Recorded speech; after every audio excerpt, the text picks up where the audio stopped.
कर्म फलदाता शनि बने दंड नायक और देंगे देवी संज्ञा को उनके कर्मों की सजा।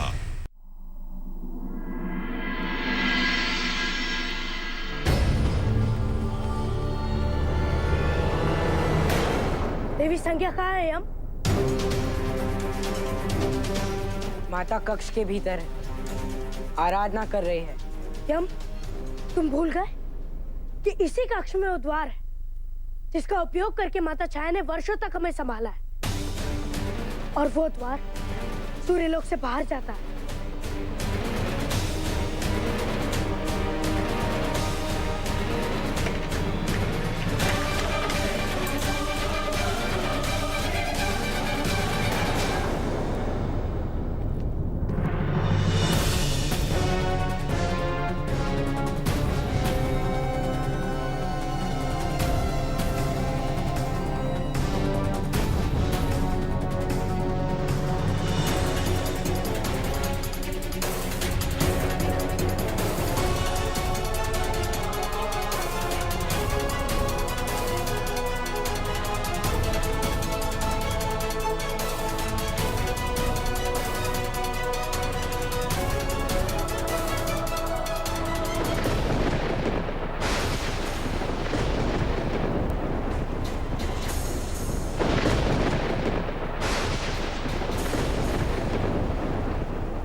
अरे काकोल,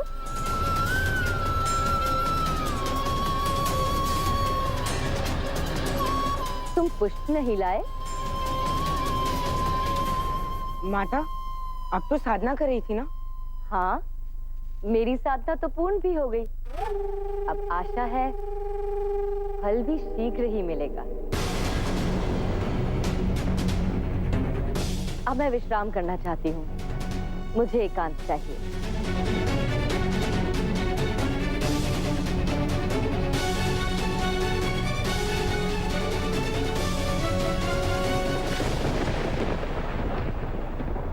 ऐसा अनुभव क्यों हो रहा है जैसे कोई अनिष्ट होने वाला है? कोई अनिष्ट नहीं हुआ छाया, विश्राम करो। शनि की जो दृष्टि संज्ञा पर पड़ी, ये उसी का प्रभाव है। बस संज्ञा पर मानसिक रूप से हो रहा है तो तुम पर शारीरिक रूप से। देव विश्वकर्मा से मैं तुम्हारे लिए औषधि लाया हूं, लो। आपने कष्ट क्यों किया दे?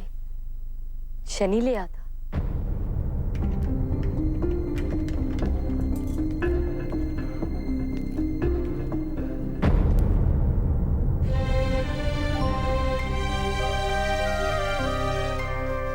अब मुझे औषधि लाने की आवश्यकता नहीं है माता, क्योंकि आपकी सबसे बड़ी औषधि आपके समीप खड़ी है।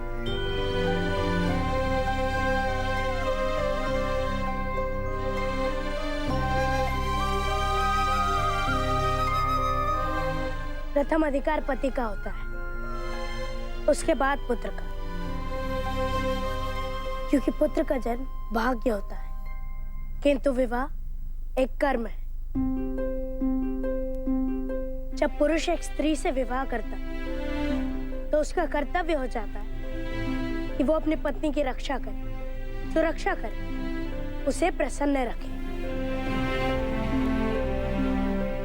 मुझे प्रसन्नता है माता कि सूर्यदेव स्वयं आपके लिए औषधि तो लेकर आए, क्योंकि वो आपके प्रति बस इतना ही कर्तव्य पालन कर सकते हैं।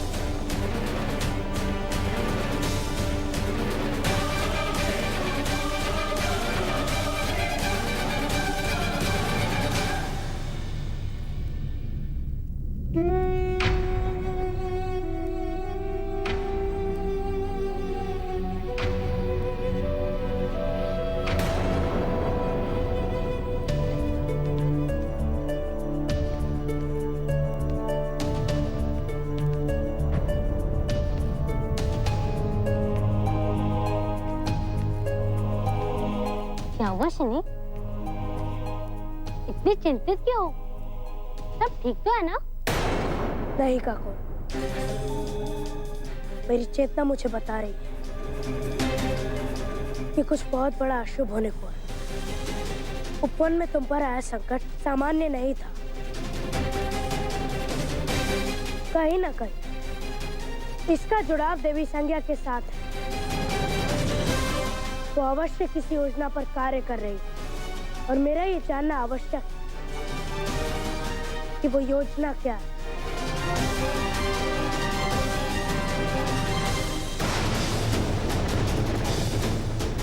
तुम लोग यहीं रुको। मैं सुनिश्चित करता हूं कि देवी संज्ञा तुम्हारे समक्ष यहीं उपस्थित रहे।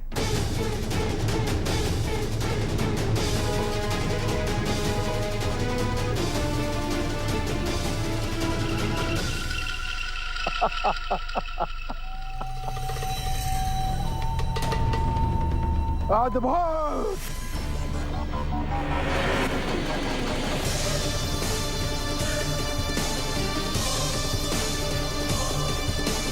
मान गए देवी संज्ञा, छल की चाल में तो आप मुझसे भी आगे निकली। अद्भुत! अब योजना का अगला चरण प्रारंभ करते हैं। देवी संज्ञा के इस छल से भयंकर परिणाम होने वाला है महादेव। उपकार हो या छल, व्यक्ति को उसका परिणाम स्वयं भुगतना होता है। और देवी संज्ञा ने यहाँ जिसके साथ छल किया है वो स्वयं दंडनायक शनि है। इसके परिणाम तो निश्चित ही विनाशकारी होंगे। क्या ये दुस्साहस इंद्र के अतिरिक्त किसी और का हो ही नहीं सकता कि मेरा ही रूप लेकर माली सुमाली को सूर्यलोक पर आक्रमण करने भेज दिया। सारी सेना को छल छोड़ने के लिए क्या दो? देवराज इंद्र को अपने छल का मूल्य चुकाना होगा। मूल्य!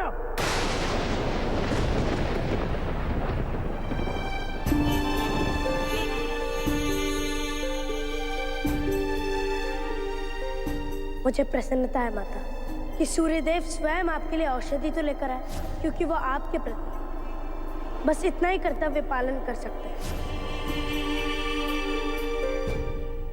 शनि की ओर से मैं आपसे क्षमा चाहती हूँ देव। मुझसे बहुत प्रेम करता है ना, इसलिए बहुत कुछ कह गया। परंतु कृपया आप उसकी बात का बुरा मत मानिएगा। छाया, सत्य से ना मुंह छिपाया जा सकता है छाया, और ना ही उसका बुरा मानना उचित है। शनि ने उचित कहा, मैंने अवश्य तुम्हें अपनी पत्नी स्वीकारा है, परंतु अपने पति होने का धर्म नहीं निभा पाया। पिताश्री, पिताश्री, शुक्राचार्य ने असुरों की सेना के साथ सूर्यलोक पर आक्रमण कर दिया। क्या?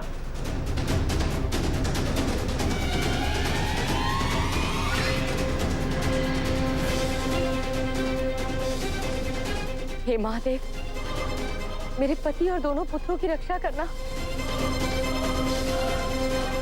प्रहार पति पर हो या पुत्र पर, छाया देवी के लिए उसे सहना बड़ा कठिन होगा। यही नियति है नारायण। अंततः छाया संज्ञा की परछाई ही तो है, इसलिए संज्ञा के कर्मों का फल छाया को भी भुगतना ही होगा।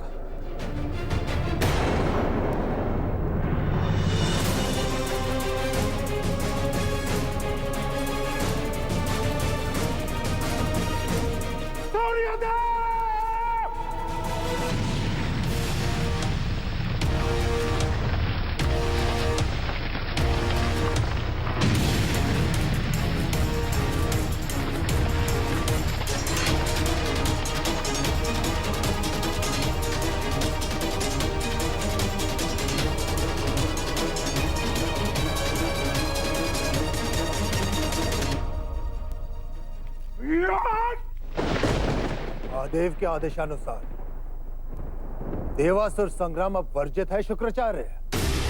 आपने देवलोक में सेना लाकर महादेव के विरुद्ध जाने का तो साहस कैसे किया? ललकार देवों ने दिए तो असुरों को उत्तर देना ही होगा। छल किया है देवराज इंद्र ने हमारे साथ, छल।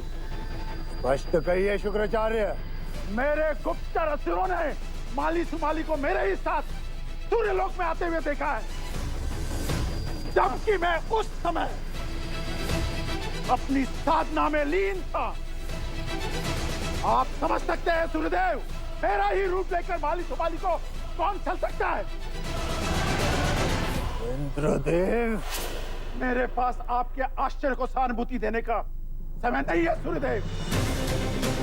या तो मुझे माली सुमाली सौंप दीजिए या तो युद्ध के लिए साथ हो जाइए।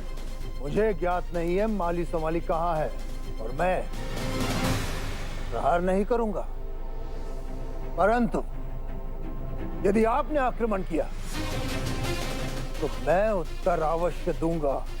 तो साथ हो जाइए शुक्राचार्य का प्रहार सहने के लिए। रुक जाइए।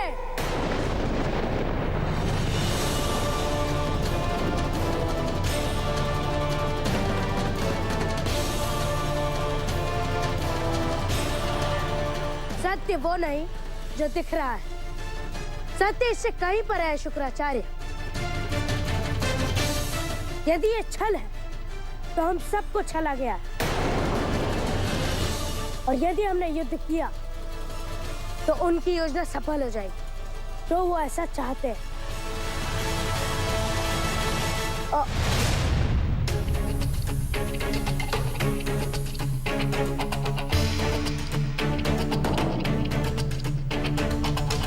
रुक क्यों गया शनि? हुआ क्या है? माता,